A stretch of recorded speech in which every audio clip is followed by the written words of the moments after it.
Hello friends, कैसे हो आप सब। Welcome back to my channel. अभी आप लोग सुन रहे हो हिज ऑब्सेशन लव।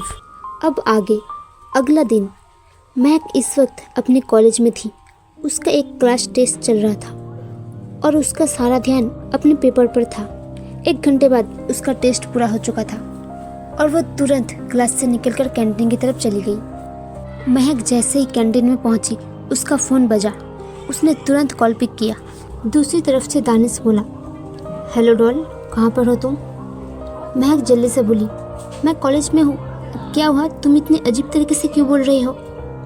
दानिश कुछ पल रुक कर बोला, जो इंसान तुम्हें मैसेज करता है अननोन नंबर से, उसके बारे में एक अपडेट मिला है। घर पर आओ मेरे।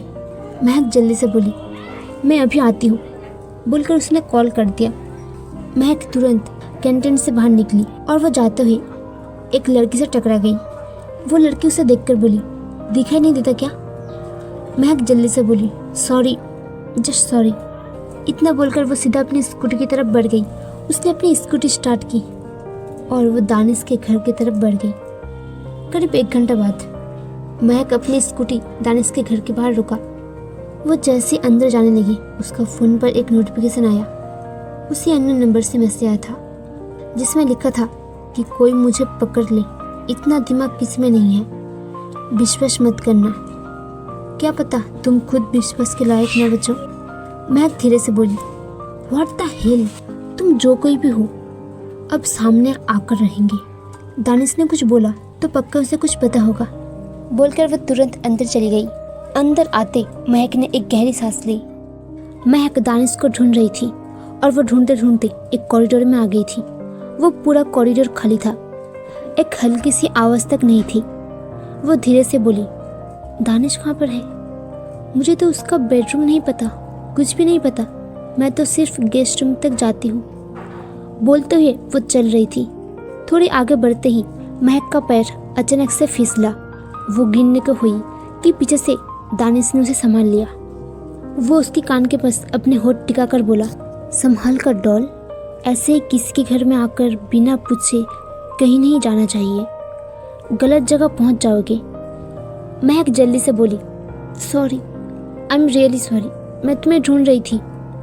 मुझे नहीं पता तुम कहाँ मिलोगी इसलिए, और यहाँ पर कोई नहीं दिख रहा था, सॉरी। बोलते हुए उसने तुरंत मुड़कर दानिश को देखा। दानिश उसका हाथ पकड़कर बोला, जस्ट रिलैक्स, कुछ नहीं करने वाली मैं, तुम्हारी सॉरी एक्सेप्ट कर ली। मेरे स्टडी रूम में चलो, वहाँ बातें करेंगे। बोलते हुए वो महक को सीधा अपने स्टडी रूम की तरफ ले गया। स्टडी रूम में पहुँचते ही महक चारों तरफ देखने लगी। एक तरफ स्टडी रूम थी और दूसरा पूरा लाइब्रेरी बना हुआ था। वहाँ पर बहुत सारी बुक थी और महक की नज़र सिर्फ और सिर्फ साइकोलॉजिकल बुक्स को देख रही थी। वो एकदम से मुस्कुराकर बोली, दानिश, तुम्हें साइकोलॉजी में इंटरेस्ट है? दानिश एक नज़र उसे देखकर बोला, जितना तुम सोचो उससे भी कहीं ज़्यादा। महक तुरंत उसकी तरफ मुड़कर बोली, सच में? तुम्हें पता है मैं साइकोलॉजी स्टूडेंट हूँ, मुझे खुद बहुत इंटरेस्ट है। दानिश कुछ पल उसके मुस्कुराते हुए चेहरे को देखता है और खुद मुस्कुराकर बोला, उस अननोन इंसान के बारे में बात कर लो। जिसका जिक्र होते ही महक की मुस्कुराहट एकदम से गायब हो गई। वो धीरे से बोली, कौन है वो? दानिश अपने चेयर पर बैठकर बोला, अब ये तो नहीं पता कि वो कौन है डॉल, लेकिन वो जो भी है तुमसे ऑब्सेस है। महक धीरे से बोली, क्या? दानिश ने उसे बैठने का इशारा किया। महक चुपचाप उसके सामने चेयर पर बैठ गई। दानिश उसे अपनी अजीब नज़र से देखते हुए बोला, बेशक डॉल, वो तुमसे ऑब्सेस है, वो तुम्हें स्टॉक कर रहा है। उसकी हर नज़र तुम पर है, शायद तुम्हारे कमरे में भी हो। तुम पर नज़र रखते हैं, शायद वह तुम तक पहुंच सकता है, शायद वो तुम्हें हर रोज़ देखता है। उसकी बातें सुनते हुए महक के शरीर के रोंगटे खड़े हो गए। वो कुछ बोलना चाहती थी लेकिन उसके मुंह से कुछ निकल नहीं रहा था। वो बस अपने स्टॉकर के बारे में सोच रही थी, जिसे वो जानते तक नहीं था, फिर शायद जानकर भी नहीं जान सकती थी। महक एकदम से खड़ी होकर बोली, मैं पुलिस कंप्लेन करूँगी। दानिश, मैं और कंट्रोल नहीं कर सकती। मैं जैसे ही यहाँ पर पहुँची थी उसका मैसेज आया था। उसे पता है कि मैं तुम्हारे पास आ रही हूँ उसे पता है कि तुम्हें पता चल चुका है। दानिश, वो तुम्हें कुछ भी कर देगा। दानिश खड़ा होकर बोला, डोंट वरी डॉल, कोई मेरा कुछ बिगाड़ नहीं सकता है, मैं मैनेज कर लूँगा। महक तुरंत उसके पास आकर बोली, क्या तुम मैनेज करोगे? लेकिन नहीं होता है, अगर वो इंसान खतरनाक है, वो मुझे स्टॉप कर रहा है तो तुम भी। वो बोल रही थी कि तभी दानिश ने उसके चेहरे को अपने हाथों में भरा और तुरंत उसके होठों पर अपने होठ रख दिया। उसके ऐसे कहते ही महक एकदम से सुनने पड़ चुकी थी। वो चुपचाप दानिश की आंखों में देख रही थी। जो खुद उसे देख रहा था वो उसे किस नहीं कर रहा था। महक का दिमाग काम नहीं कर रहा था। वो बिल्कुल उसी पोजीशन में खड़ा था जिस पोजीशन में दानिश ने उसे पकड़ा हुआ था। इधर दानिश के दिमाग में एक साथ कई चीज़ें चलने लगी थी। वो तुरंत महक से अलग होकर बोला, डॉल, इट जस्ट। महक धीरे से बोली, तुम मुझे चुप होने के लिए बोल सकते थे। दानिश गहरी सांस लेकर बोला, पर तुम चुप नहीं हो रही थी, तुम मेरी बात नहीं सुन रही थी, ओके? महक इधर उधर देखते हुए बोला, आई थिंक मुझे जाना चाहिए। तुम्हें अगर कुछ और पता चले प्लीज़ मुझे बता देना, अभी मुझे जाना पड़ेगा। बोलकर उसने अपने बैग उठाया और वो तुरंत भागते हुए वहाँ से निकल गई। उसके जाते ही दानिश अपनी चेयर पर बैठ गया और उसने अपनी आंखें बंद कर ली। उसके दिमाग में एक बार फिर से थोड़ी देर पहले का नज़ारा घूम गया। वो कुछ पल रुककर बोली, दिस इज समथिंग डिफरेंट। रात का वक्त महक बेड पर लेटी हुई थी और वो अपनी और दानिश की उस अनचाही किस के बारे में सोच रहा था। वो एक बार अपने होठों पर छूकर बोला, मुझे बटरफ्लाई क्यों फील हो रही है? बोलते हुए उसने अपने पेट पर हाथ रख लिया। महक करवट बदलते हुए बोली, पर अच्छा लग रहा है। पता नहीं उसने चुप करने के लिए क्यों किया, उसे कुछ फील हुआ था। नहीं, आई जस्ट होप कि उसे कुछ तो फील हुआ हो। कहाँ वो ये सोच रही थी कि दानिश को कुछ फील हो, पर अगर उसे दानिश की इरादों के बारे में पता चले तो बस उसकी दिल से एक ही दुआ निकले कि उसे दानिश ने कभी देखा ही नहीं। पर अभी वो क्या ही जाने कि उसकी ज़िंदगी में कितना बड़ा तूफान आने वाला था, जो उसकी ज़िंदगी का मायने उसके लिए बदल कर रख देने वाला था। धीरे धीरे महक को पता नहीं चला कि कब उसकी आंख बंद हो गई। महक नींद में ही थी कि उसे ऐसा फील हुआ कि कोई तो उसे छू रहा था। उसे महसूस हो रहा था किसी का हाथ उसके चेहरे से होते हुए नीचे जा रहा था। वो अपना शरीर हिला नहीं पा रहा था, लेकिन उसे सब महसूस हो रहा था। उसे अपने पूरे शरीर पर किसी की छुअन महसूस होता है और पता नहीं कब वो छुअन का एहसास गायब हो गया। अगली सुबह महक ने करवट बदलते हुए अपनी आंखें खोली और वो धीरे से बोली, गुड मॉर्निंग महक। बोलते हुए वो धीरे से उठकर बैठी। महक की नज़र सीधा अपनी खिड़की की तरफ चली गई जो कि खुली हुई थी। वो कन्फ्यूजन से बोली, ये विंडो तो मैं हमेशा बंद रखती हूँ सोते टाइम, ये खुली हुई कैसे है? नीचे से कोई भी ऊपर आ सकता है, इतनी ओपन विंडो है ये, मैं भूल कैसे गई? बोलकर वो तुरंत उठी और उठकर उसने सीधा वो खिड़की बंद करी। महक खुद से बोली, इतनी अजीब की फील हो रही है मुझे। बोलते हुए उसने अपनी कदम ड्रेसिंग टेबल की तरफ बढ़ा दी। कुछ ही पल में वो ड्रेसिंग टेबल के सामने खड़ी थी। महक ने खुद को गौर से नोटिस किया। ज़्यादा कुछ चेंज नहीं था। वो बिखरे हुए थे, आंखों में हल्की फुल्की नींद थी और कपड़े वही थे जो उसने पहने थे।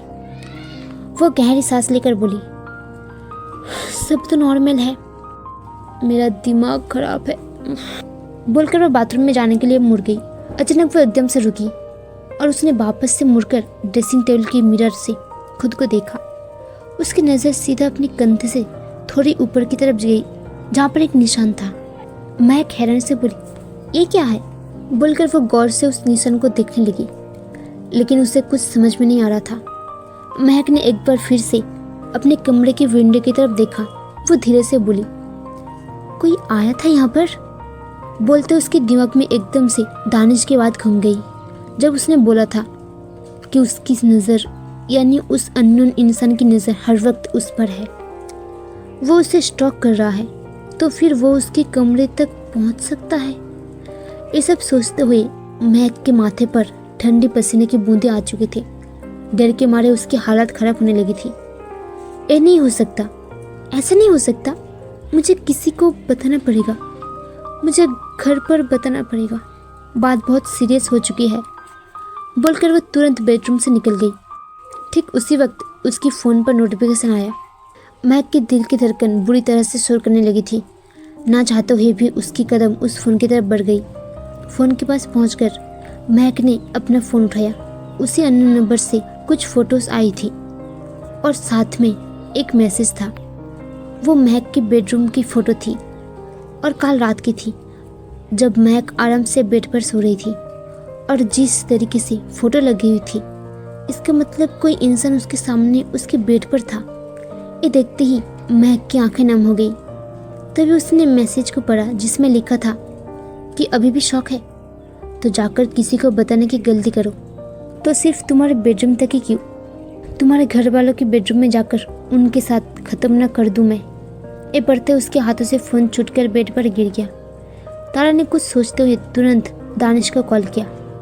कॉल पिक होते ही वो बोला, I need you please, I really need you. बोलते हुए वो अब धीरे धीरे रोने लगी थी। दूसरी तरफ दानिश ने बोला, what happened doll, everything is okay, तुम रो क्यों रही हो? महक वैसे ही रोते हुए बोली, दानिश वो इंसान जो भी है मेरे बेडरूम तक आया, कल उसने मेरे साथ कुछ किया है, प्लीज़ जल्दी आ जाओ प्लीज़। दानिश कुछ पर रुक कर बोला, आई एम कमिंग। इसी के साथ उसने कॉल कर दी। महक वहीं बेड से नीचे ज़मीन पर बैठ गई और वो खुद से सिमटी हुई थी। नीचे सभी लोग अपने काम में बिजी थे। अभी तक किसी को कुछ नहीं पता था। करीब 15 मिनट बाद घर का दरवाज़ा खुला और दानिश तुरंत अंदर आ गई। नीलेश उसे देखकर बोला, दानिश बेटा तुम यहाँ पर? दानिश एक नज़र उसे देखकर बोला, महक को मेरी ज़रूरत है। इतने बोलकर दानिश सीधा ऊपर महक की बेड की तरफ चला गया। इन सारी चीज़ों में किसी ने यह ध्यान नहीं किया उसे महक के बेडरूम के बारे में पता कैसे था। दानिश ने जैसे बेडरूम का दरवाज़ा खोला, उसकी नज़र महक की तरफ चली गई जो उसे देख रही थी। उसका पूरा चेहरा रोने की वजह से लाल हो चुका था, आंखों में अभी भी आंसू थे। दानिश सीधा उसके पास वहाँ पर नीचे बैठकर बोला, डॉल व्हाट हैपेंड, मैं हूँ तुम्हारे साथ, ओके? टेल मी क्या हुआ प्लीज़। महक रोते हुए तुरंत उसे हक कर ली। वो कुछ भी बोल नहीं पा रही थी। अब तक वहाँ पर बाकी सब आ चुके थे। कामिनी हैरानी से बोली, महक। बोलते हुए उसने अपनी कदम महक की तरफ बढ़ाए। तभी दानिश ने उसे हाथ दिखाकर रोक दिया। वो मन में बोला, स्टॉप इट डॉल, रोना बंद करो वरना मैं अपना कंट्रोल खो दूंगा। तुम्हें रुलाना था लेकिन इस वक्त इतना नहीं रुलाना है, तुम्हें रोने की वजह बाद में मिलेगी। इधर महक की हालत खराब होने लगी थी। वो कुछ भी बोल नहीं पा रही थी, वो इतना ज़्यादा रो रही थी।